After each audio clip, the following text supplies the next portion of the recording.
Kanina, nasa bus ako sa Ortigas Extension at nahulog mula sa card slot ng luma kong wallet yung PRC ID ko. Gasgas na yung ibabaw, kupas na rin yung picture at mukha akong ilang gabi ng kulang sa tulog noong kuha iyon. Tinitigin ko siya habang nakahinto ang bus sa may Rosario tapos may pumasok sa isip ko na hindi na nawala hanggang makarating ako sa office. Ilang taon na akong licensed librarian pero ang trabaho ko ngayon ay kumausap ng mga customer sa headset tungkol sa overdue balance, failed payment at account notes na kailangan maayos bago matapos ang shift. Minsan iniisip ko kung ako ba yung sumabit sa maling direksyon o ganito lang talaga ang paraan ng pagtagpo ng training at trabaho dito sa atin. Lumaki ako sa Lucena na hindi naman gutom araw-araw pero hindi rin yung klase ng buhay na pwedeng pumalpak ka ng isang buwan at walang mangyayari. Tricycle driver ang tatay ko noon hanggang sa sumama ang tuhod niya at tumaas ang blood pressure. Nanay ko naman nananahi ng uniform at nag-a-adjust ng pantalon ng mga kapitbahay kapag pasukan. Bata pa lang ako, mas kampante na ako sa tahimik na sulok kaysa sa maingay na laro sa kalsada. Hindi dahil suplada ako, kundi dahil gusto ko talaga yung amoy ng lumang papel, yung gaspang ng pahina, at yung pakiramdam na may mundo kang pwedeng puntahan kahit hindi ka umaalis ng bayan. Noong high school, tumatambay ako sa school library kahit wala naman akong urgent na hinahanap. Nag-aayos ako ng upuan, tumutulong magsoli ng libro sa shelf, at sa isip ko noon may saysay yung ganong katahimikan. Hindi siya bagay na mapapansin ng lahat, pero buo ang pakiramdam ko roon. Kaya nung pumili ako ng kurso sa State University sa Quezon, hindi ako sumunod sa advice na kumuha ng mas madaling ipaliwanag sa reunion. Pinili ko ang Library and Information Science kasi malinaw sa akin kung bakit ko gusto iyon. Hindi lang naman basta pagbabantay ng libro ang tingin ko sa librarianship.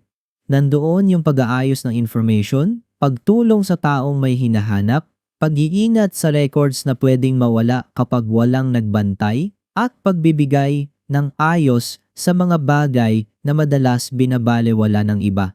Sa bahay pa lang namin, ako na rin ang may hawak ng brown envelope ng resibo, school papers, lumang vaccine card, at kung ano-anong papeles na laging nawawala kapag kailangan na.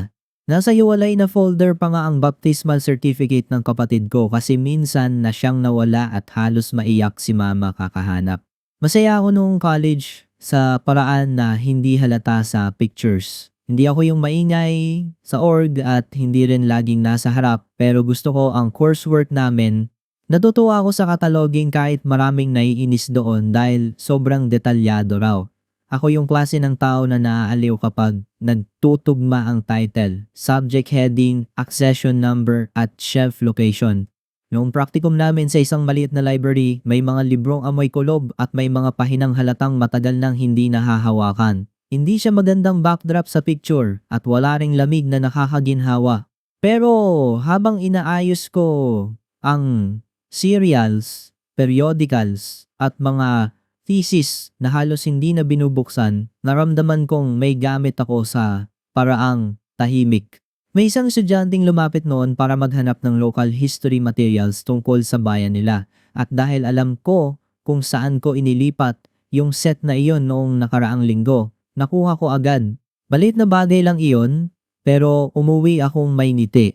Pagkatapos ng graduation, dumaan ako sa review at board exam. Hindi naman ako top-notcher at hindi ko rin ikakaila iyon. Pero pumasa ako sa unang try at malaking bagay iyon sa bahay namin.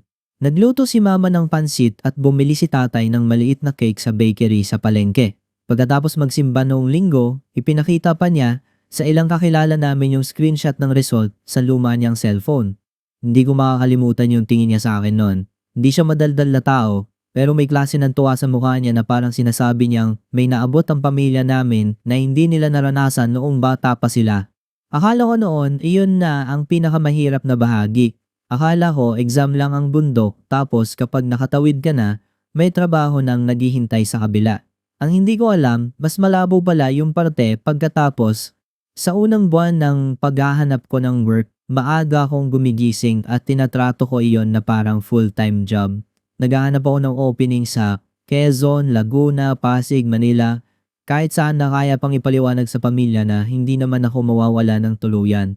Ang dami ko nakitang roles sa admin, sales, customer service, office support, at data entry. Pero kapag library work na mismo, madalas contractual, project-based, mababa ang pay, o may extra requirement na hindi naman abot ng bagong graduate. May ilang opening pa na gusto agad ng may experience sa school library systems na hindi naman madaling pasukan kung wala ka pang mahabang background. Hindi ko sinasabing imposible, pero sa actual na paghahanap, halatang mas mabilis ang daloy ng openings sa ibang field kaysa sa tinapos ko. Parang araw-araw akong tinatanong ng internet kung handa ba akong lumihis kahit kakasimula ko palang mangarap ng diretsyo. Sa bahay, walang nagsabi sa akin ng masakit. Siguro iyon ang mas mabigat minsan, yung mababait sila pero kita mo ang kaba sa galaw nila. Si tatay noon hindi na kayang bumiyahe ng matagal sa tricycle dahil sumasakit ang binti niya. Si mama may problema sa mga daliri dahil sa kakatahi at may mga araw na hirap siyang ikuyom ang palad. Yung bunso naming kapatid nasa training noon at kailangan din ng pamasahe at baon. Kaya noong may tumawag sa akin para sa BPO opening sa Ortigas, pumunta ako. Hindi ko dinala ang buo kong pangarap sa interview na iyon. Resume lang, isang folder, at mukha na pinipilit maging maayos. Tinanggap ako sa collections account dahil malinaw raw ako magsalita at marunong ako mag-document. Mapait isipin na buong college life ko pinag-aralan ng pag-aayos ng knowledge. Tapos, ang unang stable na sweldo ko nanggaling sa pag-aayos ng magulong usapan tungkol sa pera. Lumipat ako sa Cainta at nakitira sa pinsan ko sa apartment na manipis ang pader at lagi may tunog ng motor kahit madaling araw. Ganito ang routine ko sa ilang taon. Gigising akong mabigat ang ulo dahil night shift. Mag-iinit ng kanin at kung anong ulam ang meron. Maglalaban ng damit na paulit-ulit kong ginagamit para makatipid. Sasakay ng UV o bus tapos lalakad papasok sa building kasama ang mga taong may kanya-kanyang ID lace, tumbler at antok sa mata. Pagdating sa floor, ibang boses na ang gagamitin mo. Kailangan mahinahon pero matatag, polite pero hindi tunog-sunod lang ng sunod, efficient pero hindi malamig. Sa unang buwan ko, umuwi akong parang may buhangin sa lalamunan at may tunog pa rin ng ring sa tenga kahit nakahiga na. Ang hirap ipaliwanag sa ilang kamag-anak na hindi naman dahil minamaliit ko ang trabaho sa BPO kaya ako nasasaktan. Marangal ang trabaho at maraming pamilya ang umaandar dahil doon, kasama ang amin.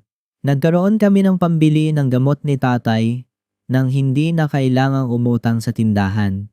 Nagkaroon ako ng kakayahang umoo kapag may kailangang bayaran sa bahay. Nakapagpa-check up si mama at nabili yung salamin niyang matagal nang ipinagpapaliban. Pero may kakaibang lungkot kapag tinatanong ka sa handaan kung saan ka nagtatrabaho at kapag sinabi mong nasa office ka sa Ortigas, susunod ka agad yung tono ng pagkakaintindi nila.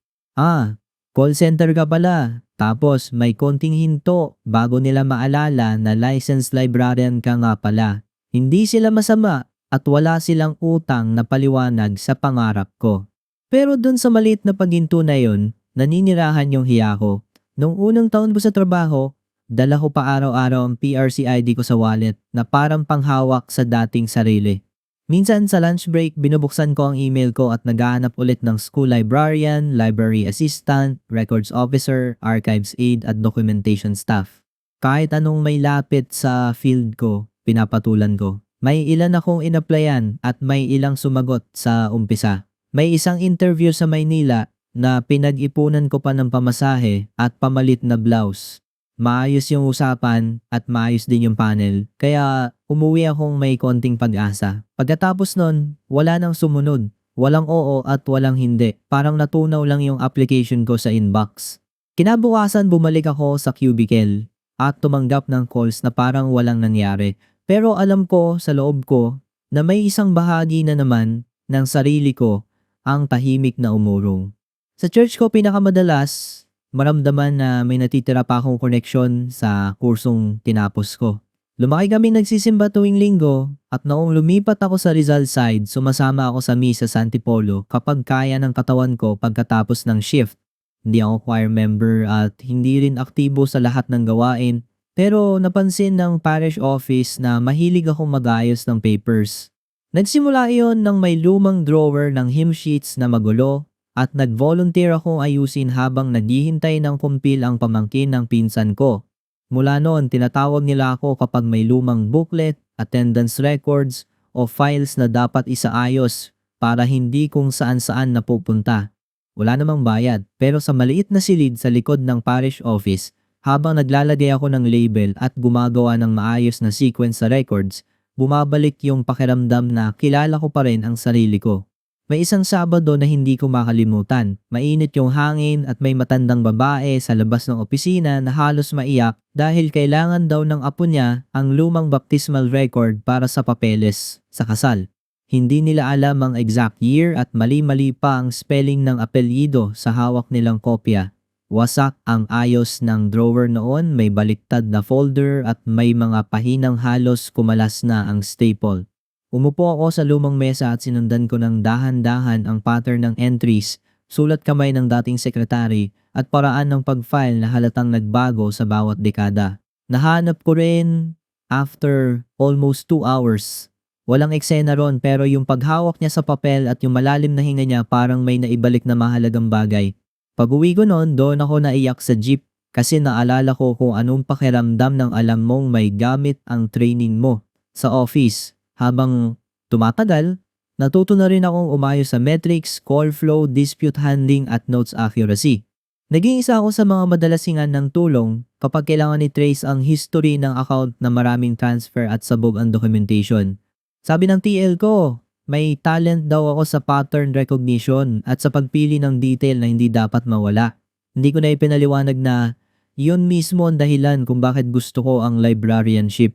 Hindi lang naman sa libro yun. Nandun din yung structure, retrieval, context, at pag-iingat sa mga bagay na hindi dapat naliligaw. Nakakatawa na mas na-appreciate yun sa collections kaysa sa ilang opening na in-applyan ko noon. May promotion ding dumating bandang huli, hindi man kalakihan, pero sapat para maging mas steady ang sweldo. May ginhawa ron, pero may kasama ring lungkot kapag umaangat ka sa landas na hindi mo naman talagang pinili. May maliit kaming family trip sa Pagbilao pagkatapos ng undas. Nagdala kami ng lutong adobo ni mama at umupo sa cottage na luma na ang bubong. Si tatay tahimik lang habang nakatingin sa tubig at yung kapatid ko abala sa biruan kasama ang mga pinsan. Ako may dalang paperback pero hindi ko rin nabasa dahil ang dami kong iniisip. Noong hapon, tinanong ako ni mama nang hindi nakatingin ng diretso kung gusto ko pa raw ba talagang mag-library work. Di masakit ang tono niya, mas para maingat. Sinabi kong oo, gusto ko pa rin. Tapos sinabi niya na kung may chance, subukan ko ulit. Pero huwag ko raw pabayaan ang sarili ko kakaintay. Hanggang ngayon, dala ko pa rin yung sabi niyang iyon. Mahirap pala kapag ang hinihintay mo ay hindi lang trabaho kundi bersyon mo na akala mo darating agad pagkatapos ng diploma. May isang opening sa Quezon noong second year ko sa BPO na talagang umikot ang sikmura ko sa kaba. Library aid lang ang title pero actual library work. Daytime schedule at malapit sa amin, ilang gabi akong hindi makatulog nang maayos sa kakaisip kung magre-resign ba ako kung sakaling matanggap. Nakarating ako hanggang final stage tapos nalaman kong mas mababa ng malaki ang offer kaysa sa kinikita ko noon. At kulang din sa health benefits. Noong panahon iyon, may maintenance na si tatay at may follow-up lab si mama dahil may binabantay ang blood sugar. Umupo ako sa gilid ng kama sa apartment ng pinsan ko at nag-compute sa likod ng resibo. Doon ko unang naramdaman ng malinaw na may mga pangarap palang mahal mo pero hindi mo kayang saluhin dahil may totoong presyo ang bawat desisyon. Hindi ko tinanggap at hindi ko rin masabing malaya ko iyong pinili. Parang itinulak lang ako ng budget sa direksyong mas kayang buhatin ng pamilya namin. Sa batch namin, may ilan na nasa field pa rin at may ilan na lumihis na rin. Kapag nagkikita kami online, walang nagsasabing failure ang kahit sino. Pero ramdam sa kwentuhan na marami sa amin ang nag-adjust sa hindi namin inasahang direksyon. Habang tumatanda ako, unti-unti kong naiintindihan na hindi pala laging straight line ang adulthood. Minsan, pira-pirasong daan siya na pinagdudugtong mo habang tumatakbo ka. Pero may mga gabi pa rin na naiinggit ako sa mga taong mas malinaw ang tugma ng diploma nila sa trabaho nila. May isang plastic box ako sa ilalim ng kama na puno ng college notes, old library cards, review materials at ilang index cards mula sa practicum. Kapag day off at tahimik ang apartment, inilalabas ko iyon at pinupunasan ng alikabok. Baka sa iba wala iyong saysay, pero sa akin paraan iyon para hindi tuluyang mabura yung version ko na naniwalang may lugar para sa maingat at tahimik na klase ng talino. Noong isang Pasko, umuwi ako ng Lucena at tumulong sa pagayos ng cabinet ni Mama. Maraming lumang resibo, school cards at sulat ng kamag-anak mula pa noong mas uso ang mailing kaysa chat. Habang inaayos ko iyon, sabi niya buti raw at ako ang may tiyaga sa ganung gawain dahil kung siya lang matagal nang naitapon ang iba, doon ko naisip na minsan ang hinahanap natin ay hindi lang trabaho kundi patunay na may halaga yung paraan natin ng pagtingin sa mundo. Yung pagiging maingat ko, yung hilig ko sa kaayusan at yung kapit ko sa detalye, hindi iyon kakaiba sa bahay namin. Doon may nakakakita. May nagsabi sa akin dati sa pantry na baka raw masyado lang akong attached sa title at ang mahalaga naman ay kumikita ka at may growth. May punto naman siya pero hindi iyon buong kwento. Ibang usapan kasi kapag ginugol mo ang ilang taon sa pag-aaral ng isang disiplin dahil hinubog din nito yung isip mo, tapos pagharap mo sa labor market, ang malinaw na mensahe ay hindi sapat yung gusto mo kung hindi yun kasya sa pangangailangan ng mga trabahong mas madaling punan. Hindi ibig sabihin na walang halaga ang training mo. Madalas ibig sabihin lang nasa ibang lugar ang pinto at kung wala kang luxury na maghintay o kumuha ulit ng kung anong dagdag na pag-aaral, papasok ka sa bukas na pinto kahit hindi iyon yung pinto na matagal mong kinatok. Hindi ko rin gustong gawing bayani ang sarili ko rito. Marami rin akong maling desisyon, may mga inaplayan akong masyadong huli na at may mga araw na wala na akong lakas mag-follow up dahil ubos na ako mula sa shift. May ilang interview na hindi ko ginalingan dahil halata sa mukha ko ang takot sa pay cut. May oras ding naiinis ako sa sarili ko dahil bakit hindi ko na lang kayang maging kontento sa meron. Pero tao lang ako at mahirap ilagay sa isang pakiramdam ang buong buhay. I am thankful for the work that fed us and I am also grieving the work I trained for and still do not fully get to do. Magkasama silang nakatira sa dibdib ko at pareho silang totoo. Ngayon nasa mas okay akong role sa office kaysa noon. Mas maayos ang schedule, nakakapagtabi na ako ng kaunti at nabawasan na rin ang ilang alalahanin sa bahay. Tuwing linggo kapag nasa Quezon ako, sinasamahan ko sina mama at tatay sa simbahan sa umaga at bumibili kami ng pandesal sa kanto pagkatapos. Hindi malaki ang buhay namin, pero may lambot siyang hindi ko na binabaliwala. Siguro yun din ang dahilan kung bakit mas mabigat ang mismatch. Kapag may mga taong umaasa sa'yo, hindi pwedeng identity crisis lang ang hawak mo. Kailangan may sweldo kang maipapasa, gamot na mabibili, at bayaring hahabulin sa totoong petsa.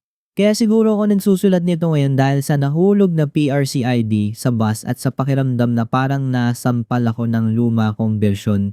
Hindi naman ako humihingi ng awa. Gusto ko lang sabihin ng malinaw na may kakaibang sakit kapag ang degree mo ay hindi direktang umaabot sa mga trabahong pinakamadaling makita sa paligid mo. Hindi yun laging dahil kulang ang sipag mo at hindi rin dahil sobra kang mapili. Minsan ganito lang talaga ang hugis ng market at ikaw ang kailangang umangkop habang umaasa na hindi tuluyang titigas ang loob mo. Maraming tao rito ang tahimik lang na lumilihis araw-araw, hindi dahil tamad sila kundi dahil may pamilya, gamot, renta at totoong buhay na hindi pwedeng paghintayin. Hindi ko alam kung babalik pa ako full-time sa library work, pero umaasa pa rin ako, nag-iipon ako para makapag-take ng short courses sa archives at records management kapag may extra at inaayos ko pa rin ang resume ko every few months. Kahit nakakapagod, buksan ulit ang sarili sa posibleng hindi matuloy. Sa parish, tuloy pa rin ang pag-aayos ko ng records kapag may kailangan sila. Minsan may batang estudyanteng humihingi ng lumang parish magazine para sa school paper at natutuwa ako kapag nasasabi kong sandali lang at alam ko kung saan iyon. Sa mga ganong sandali, hindi ako basta empleyado na napadpad sa ibang linya. Ako pa rin yung babaeng naniwala noon na may halaga ang maingat na paghawak sa information at alaala ng ibang tao. Kung may makabasa nito na pareho ang sitwasyon, sana wag mong isipin na ikaw lang ang may ganitong hiya at lungkot. May mga taong patuloy na nagtatrabaho ng marangal habang may isa pang bersyon ng buhay nila na nakatiklop lang muna sa wallet. Parang lumang ID na kupas na ang kulay pero hindi mo pa rin maitapon. The end. Thank you for watching this video. Don't forget to come back tomorrow for more stories. Once again, I'm Lechon and I'll see you next time.